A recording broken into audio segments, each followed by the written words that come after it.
और बड़ी खबर आपको बता दें, बड़ी खबर लखनऊ से आ रही है, जहां सीएम आवास में भी दीपावली मनाई जाएगी। दीपोत्सव का शुभारंभ करेंगे मुख्यमंत्री योगी। इस वक्त की बड़ी खबर आपको बता रहे हैं और ये अपील पहले ही मुख्यमंत्री योगी ने कर ली थी कि आप सब श्रद्धालु जो हैं वो अपने घर में ही दीप प्रज्वलित करें और दीपोत्सव का शुभारंभ करेंगे। उसकी शुरुआत करेंगे सीएम योगी लखनऊ स्थित अपने आवास पर। इस वक्त की बड़ी खबर आपको बता रहे हैं, लखनऊ में सीएम आवास पर दीपोत्सव आज से ही शुरू हो जाएगा और इसकी अपील मुख्यमंत्री योगी ने भी की थी। और अनामिका हमारी सहयोगी जुड़ रही है फोन लाइन पर। अनामिका, दीपोत्सव की शुरुआत आज से ही सीएम हाउस पे कर दी जाएगी। देखिए दीपिका, मुख्यमंत्री योगी आदित्यनाथ जब अयोध्या में बैठक करने के लिए आए थे तो उन्होंने बैठक के दौरान ही ये बात कही थी कि अयोध्या में ये जो उत्सव है ये इतना खूबसूरत होना चाहिए कि देव दीपावली के दिए भी कम पड़ जाए। और उन्होंने ये भी कहा था कि लोगों को ये एहसास होना चाहिए कि दीपावली में अभी भले ही कुछ महीने बाकी हों, लेकिन उससे पहले ही दीपावली अयोध्या के लिए आ गई है। और इसीलिए उन्होंने 4 और 5 अगस्त को लोगों से दीपावली मनाने की अपील की थी। लेकिन चूंकि मुख्यमंत्री को कल आना है अयोध्या प्रधानमंत्री मोदी के साथ प्रोटोकॉल के तहत, लिहाजा आज ही वो लखनऊ में जो सीएम आवास है 5 KD आवास, सरकारी आवास, वहां पर वो दीपोत्सव करेंगे, दीप जलाएंगे। इसके अलावा ये भी कहा जा रहा है कि बहुत ही लिमिटेड लोगों के साथ, क्योंकि सोशल डिस्टेंसिंग भी अपनानी है, तो जो भी वहाँ पे एकादुका स्टाफ के लोग होंगे या अधिकारी होंगे उनके साथ ही पूरे की पूरे 5 कालिदास आवास को दीपों से सजाया जाएगा, दीपोत्सव मनाया जाएगा। और मुख्यमंत्री योगी आदित्यनाथ ये संदेश देना चाहते हैं कि जिस तरीके से अयोध्या में जो दीपोत्सव है या फिर जो भव्य भूमि पूजन होने जा रहा है उसका उत्साह सिर्फ अयोध्या में नहीं है बल्कि प्रदेश के अलग अलग हिस्सों में भी है। और इसीलिए मुख्यमंत्री ने अपील भी की है नैमिषारण्य में, चित्रकूट में, इसके अलावा जहां जहां भी भगवान राम के पग या फिर जहां पे भी उनकी निशान पड़े हैं वहां पे लोगों को रामायण पाठ करने की अपील की गई है। और ये भी कहा गया कि आज से बहुत सारी जगह ऐसे बिल्कुल कोरोना काल है तो ऐसे में जो तमाम श्रद्धालु हैं वो अयोध्या नहीं पहुंच पा रहे हैं ऐसे इस मौके पर, लेकिन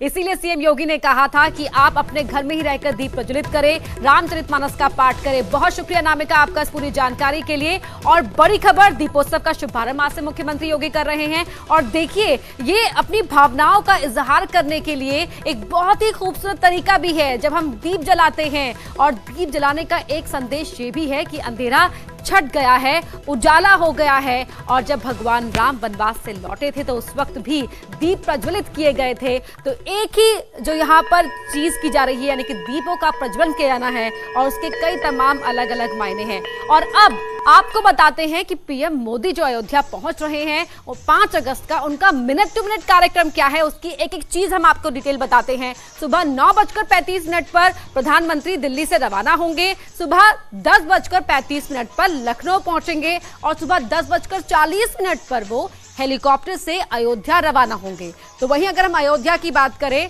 तो सुबह 11:30 बजे अयोध्या के साकेत महाविद्यालय पहुंचेंगे। और पूरे कार्यक्रम की डिटेल्ड अपडेट के साथ हमारे सहयोगी राजीव हमारे साथ लाइव जुड़ रहे हैं। राजीव, आपका रुख करना चाहेंगे हम, और अब प्रधानमंत्री मोदी के कार्यक्रम की मिनट टू मिनट डिटेल आ गई है, क्या कुछ खास इनपुट है आपके पास?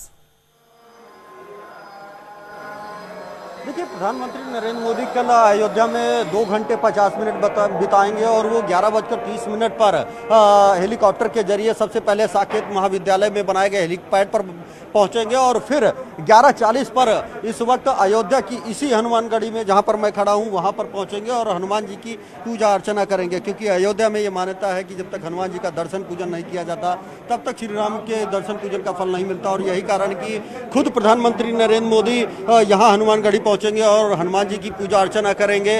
आज भी जो राम मंदिर निर्माण को लेकर भूमि पूजन, शिला पूजन का कार्यक्रम है उसके लिए उससे पहले आज हनुमान जी का जो चिन्ह की पूजा की गई है, पताका की पूजा की गई है। और दूसरी ओर जो राम जन्मभूमि परिसर है वहां पर रामार्चा की पूजा की जा रही है। तो कुल मिलाकर प्रधानमंत्री नरेंद्र मोदी भी सबसे पहले इसी स्थल पर पहुंचेंगे हनुमानगढ़ी के और यहां पर दर्शन पूजन करने के बाद वो राम जन्मभूमि परिसर की ओर रुख करेंगे जहां पर वो सबसे पहले पारिजात का पेड़ लगाएंगे। राजीव, आपने ना सिर्फ